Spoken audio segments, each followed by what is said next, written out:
नमस्कार दोस्तों, स्वागत है आपका हमारे चैनल पर। तो हमारी आज की कहानी है अभागा बुनकर, पंचतंत्र की कहानी। तो चलिए शुरू करते हैं। एक नगर में सोमिलक नाम का जुलाहा रहता था। विविध प्रकार के रंगीन और सुंदर वस्त्र बनाने के बाद भी उसे भोजन वस्त्र मात्र से अधिक धन कभी प्राप्त नहीं होता था। अन्य जुलाहे मोटा सादा कपड़ा बुनते हुए धनी हो गए थे। उन्हें देखकर एक दिन सोमलिक ने अपनी पत्नी से कहा, प्रिय, देखो, मामूली कपड़ा बुनने वाले जुलाहों ने भी कितना धन वैभव संचित कर लिया है, और मैं इतने सुंदर उत्कृष्ट वस्त्र बनाते हुए भी आज तक निर्धन ही हूँ। प्रतीत होता है यह स्थान मेरे लिए भाग्यशाली नहीं है, अतः विदेश जाकर धनोपार्जन करूंगा। सोमिलक की पत्नी ने कहा, प्रियतम, विदेश में धनोपार्जन की कल्पना मिथ्या स्वप्न से अधिक नहीं। धन की प्राप्ति होनी हो तो स्वदेश में ही हो जाती है, ना होनी हो तो हथेली में आया धन भी नष्ट हो जाता है। अतः यहीं रहकर व्यवसाय करते रहो। भाग्य में लिखा होगा तो यहीं धन की वर्षा हो जाएगी। सोमिलक बोला, भाग्य अभाग्य की बातें तो कायर लोग करते हैं। लक्ष्मी उद्योगी और पुरुषार्थी शेर नर को ही प्राप्त होती है। शेर को भी अपने भोजन के लिए उद्यम करना पड़ता है। मैं भी उद्यम करूंगा, विदेश जाकर धन संचय का यत्न करूंगा। यह कहकर सोमिलक वर्धमानपुर चला गया। वहाँ 3 वर्षों में अपने कौशल से 300 सोने की मोहरें लेकर वह घर की ओर चल दिया। रास्ता लंबा था। आधे रास्ते में ही दिन ढल गया। शाम हो गई।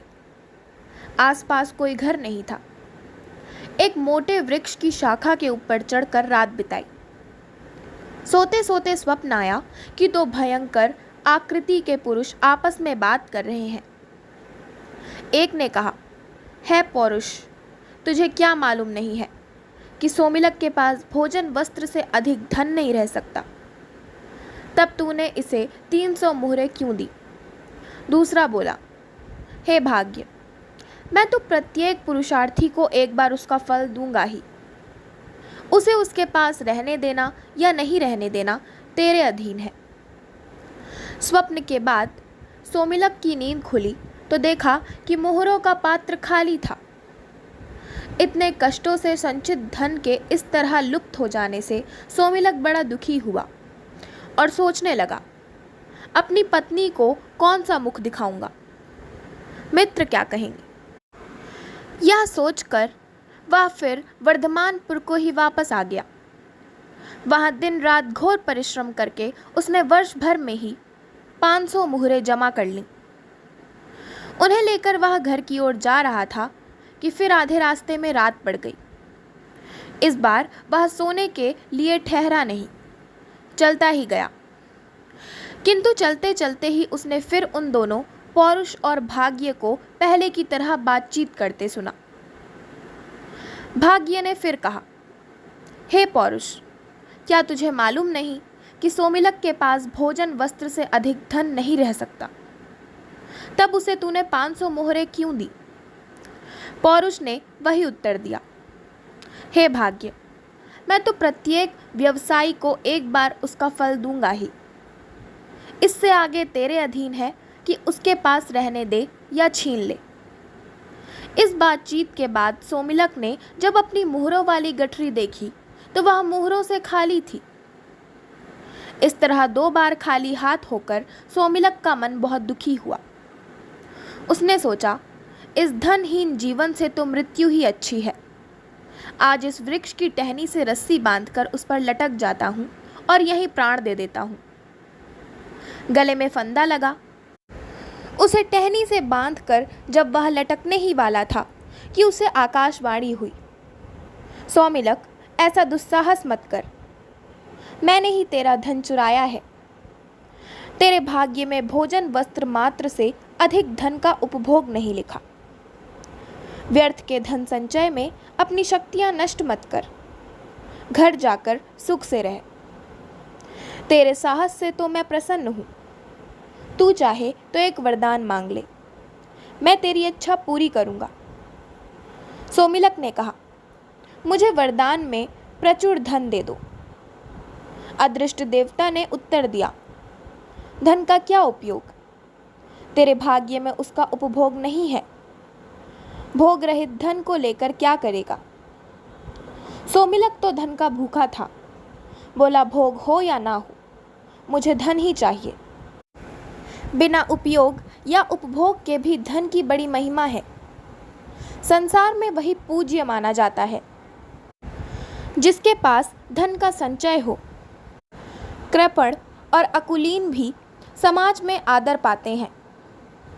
सोमिलक की बात सुनने के बाद देवता ने कहा, यदि यही बात है, धन की इच्छा इतनी ही प्रबल है, तो तू फिर वर्धमानपुर चला जा। वहाँ 2 बनियों के पुत्र हैं, एक गुप्त धन, दूसरा उपभुक्त धन। इन दोनों प्रकार के धनों का स्वरूप जानकर तू किसी एक का वरदान मांगना। यदि तू उपभोग की योग्यता के बिना धन चाहेगा तो तुझे गुप्त धन दे दूंगा, और अगर यदि खर्च के लिए धन चाहेगा तो उपभुक्त धन दे दूंगा। यह कहकर वह देवता लुप्त हो गया। सोमिलक उसके आदेशानुसार फिर वर्धमानपुर पहुंचा। शाम हो गई थी। पूछता पूछता वह गुप्त धन के घर पर चला गया। घर पर उसका किसी ने सत्कार नहीं किया। इसके विपरीत उसे भला बुरा कहकर गुप्त धन और उसकी पत्नी ने घर से बाहर धकेलना चाहा, किंतु सोमिलक भी अपने संकल्पा का पक्का था। सबके विरुद्ध होते हुए भी वह घर में घुसकर जा बैठा। भोजन के समय उसे गुप्त धन ने रूखी सूखी रोटी दे दी। उसे खाकर वह वहीं सो गया। स्वप्न में उसने फिर वही दोनों देव देखे। वे बातें कर रहे थे। एक कह रहा था, हे पौरुष, तूने गुप्त धन को भोग्य से इतना अधिक धन क्यों दे दिया कि उसने सोमिलक को भी रोटी दे दी। पौरुष ने उत्तर दिया, मेरा इसमें दोष नहीं। मुझे पुरुष के हाथों धर्म पालन करवाना ही है, उसका फल देना तेरे अधीन है। दूसरे दिन गुप्त धन पेचिश से बीमार हो गया और उसे उपवास करना पड़ा। इस तरह उसकी क्षतिपूर्ति हो गई। सोमिलक अगले दिन सुबह उपभुक्त धन के घर गया। वहां उसने भोजनादि द्वारा उसका सत्कार किया। सोने के लिए सुंदर शया भी दी। सोते सोते उसने फिर सुना, वही दोनों देव बातें कर रहे थे। एक कह रहा था, हे पौरुष, इसने सोमिलक का सत्कार करते हुए बहुत धन व्यय कर दिया है, अब इसकी क्षतिपूर्ति कैसे होगी। दूसरे ने कहा, हे भाग्य, सत्कार के लिए धन व्यय करवाना मेरा धर्म था, इसका फल देना तेरे अधीन है।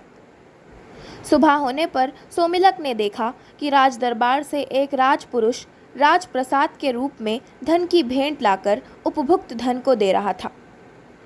यह देखकर सोमिलक ने विचार किया कि यह संचय रहित उपभुक्त धन ही गुप्त धन से श्रेष्ठ है। जिस धन का दान कर दिया जाए या सत्कार्यों में व्यय कर दिया जाए, वह धन संचित धन की अपेक्षा बहुत अच्छा होता है। तो इसी के साथ मैं अपनी आज की कहानी अभागा बुनकर का समापन करती हूँ। आशा करती हूँ आपको हमारी आज की कहानी अभागा बुनकर पसंद आई होगी। अगर आपको हमारी आज की कहानी पसंद आई हो तो हमारे चैनल को सब्सक्राइब करें, वीडियो को लाइक करें और बेल आइकन दबाना ना भूलें। धन्यवाद।